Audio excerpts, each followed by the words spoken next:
एक गांव में दो भाई रहते थे। एक का नाम था सुल्तान, जो कि बहुत अमीर था, अच्छा खासा कमाने वाला था। और उसकी बीवी बहुत चालाक और होशियार थी। वो ये चाहती सुल्तान का भाई हमारे पास कभी भी ना आए और हमें कोई तंग ना करे।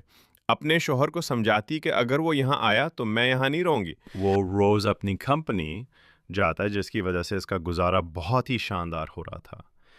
और दूसरा भाई जो कि बहुत गरीब और गुर्बत में गुजार रहा था, परेशान हल था कि कहीं से कुछ हिल निकल आए, उसने अपनी पत्नी को कहा मैं अपने भाई से मदद लेने जा रहा हूँ, वो ही मेरी मदद कर सकते हैं। ये कह के आहिस्ता आहिस्ता निकल पड़ा, बहुत खुशी के आलम में अपने भाई के पास।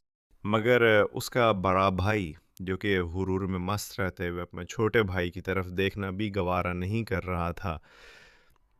छोटा भाई अपने दुख सुना रहा था, मगर आगे से रूविया बहुत ख़राब मिला। छोटे ने कहा, कोई बात नहीं भाई, अल्लाह आपके रिज्क में बरकत दे।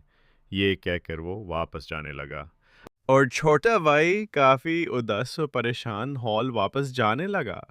वापस आकर उसने अपनी बीवी को वही बात बता ही रहा था कि उसको किसी सेठ का फ़ोन आया, जिससे उसकी पहले से कोई बात हुई थी। सेठ ने कहा, आ जाओ, हमारा सब्ज़ी वाला काम शुरू करवा रहा हूँ। ये सुनकर वो बहुत खुश हुआ और जोशी से अपने सेठ का पास जा रहा था।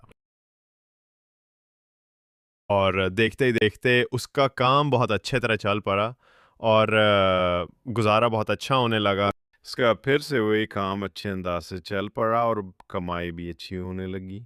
और दूसरी तरफ इस कि भाई की कंपनी किसी बड़े कर्ज की वजह से बंद हो गई और सब मुलाजिमीन को निकाल दिया गया। ये देखकर बड़ा भाई सुल्तान बहुत परेशान हो गया और वापस चलता बना।